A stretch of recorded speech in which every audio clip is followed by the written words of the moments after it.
Okay, so we got solving equations by using addition and subtraction. This is a review for you guys, but it's a good lesson to go over.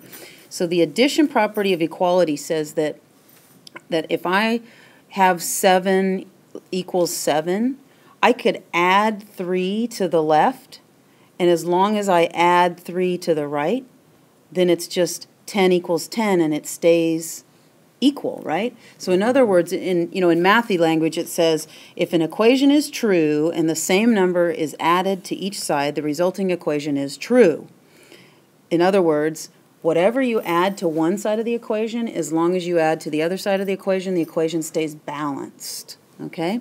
So you learn this so that you can solve for variables. So on the top of page 79, it says that we have, it says in the example, to solve an equation means to find all values of the variables. So if we have something like m minus 48 equals 29, and we want to solve for m, we have to get m by itself. It's called isolating the variable. So minus 48 is happening to m right now, and in order to get m by itself, we want to have 0 adding itself to m because of that identity property of 0 adding itself to anything. You always get itself. So how would we, so minus 48, what would we do, Cody? So if it's a minus, you plus it, so 48 plus 29. So we would go, but we would do the plus 48 because that's the one next to the variable. So we would do plus 48 on the left, and plus 48 then on the right of the equation. Which cancels.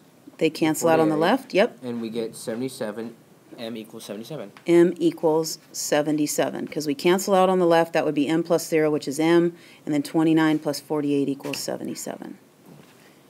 All right, so we have another equation, 21 plus q equals negative 18. Notice they're starting to put some negatives and positives into your equations now. Lovely. So if we want to get q by itself, positive, yes, positive 21 is adding itself. So we're going to subtract 21. Whatever we do to one side of the equation, we have to do to the other side of the equation, which other side means other side of the equal sign. So we're going to subtract 21 on the other side. Positive 21 and negative 21 on the left side cancel out and become 0. 0 plus q is q. And then negative 18 and negative 21, because they're both negative, we add them together and keep them negative, right? So we get negative 39. Negative 39, excellent. So let's do another one. 32 equals r minus 8. Now notice they put the variable on the right side of the equation. It doesn't matter. We can solve for it on the right side. So if we have r minus 8, how are we going to isolate r? How are we going to get r by itself? 32 equals r minus 8. So we add 8 to both sides. Good. Which equals 40. R equals 40. R equals 40. Excellent. Let's do another one. We have 7 equals 42 plus t. We want to get t by itself. How are we going to get rid of that positive 42? Subtract 42 from both sides, because the 42 is adding itself to t. That's going to be a negative number. It is. Excellent. You're right. So a negative 42 and a positive 7, you need to find the difference between the absolute values. The difference between 42 and 7 is what? 35. Now, is it going to be negative or positive? Negative 35. Negative. Negative 35 equals t. Negative 35 equals t, or t equals negative 35. And the way I tell students to remember this is if you owe somebody $42 and you pay off 7 of it, you still owe them 35, right? And so it's still negative. Let's do a little fractional one. So if you turn to page 80, we got to practice some fractions. It's always good to practice the F word. I know we don't like fractions, but we want to make them friendly eventually, not nice, but. So we have under example where it says solve by adding or subtracting example 3, it says g plus 3/4 equals negative 1/8. So 3/4 is adding itself to g. We want to get rid of that, so we're going to subtract 3/4 from both sides. Now, the kicker is here, we got to do a little fractional work with that 1/8 and negative 1/8 and negative 3/4. What's the first thing you need to do when you're combining fractions? You can, how do you do that? Find what? What do you got to find? Got to find an Equal denominator. equal denominator, a least common denominator. So in this case, what denominator could they share? 16. Well, they could share 16, but there is, if you look at the 8, does 4 go into 8? 2. 2 times, so they could share that 8. So you just need to build the 3/4 up to 8s. So Okay, 4 times 2 is 8, so 3 times 2 is 6. So you'd have negative 1/8. Yes. Negative 1/8 and negative 6/8 is negative 7 over 8.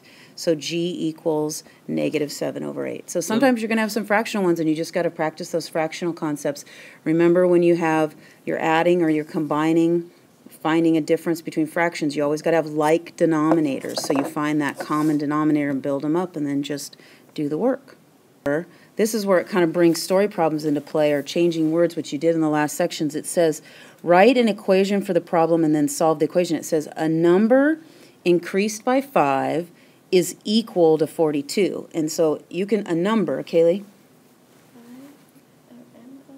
N plus 5 equals 42, exactly. So a number, you could assign the variable n or x or y or what t.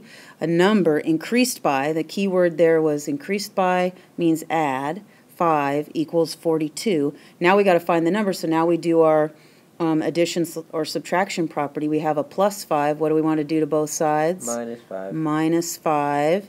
The plus 5 and minus 5 cancel to 0, and we get n on the left equals 42, and a negative 5 is 37. 37. Excellent. Now, One more of those. It says 25 is less than a number. Find the, it's 25 is 3 less than a number. Find the number.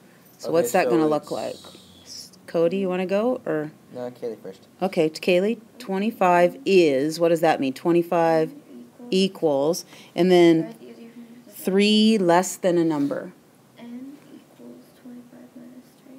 Actually, it would be n minus 3 would equal 25, or 25 equals n minus 3. So if we read it again, 25 is, that's the key word right there. So 25 equals, and then 3 less than a number. You correctly knew that it's n minus 3, right? Because less than means from. We wouldn't want to do 3 minus n. It's less than a number, so n minus 3. So we have 25 equals n minus 3. What are we going to do to both sides of the equation now? We're going to plus the 3. Plus 3 to both sides. Excellent.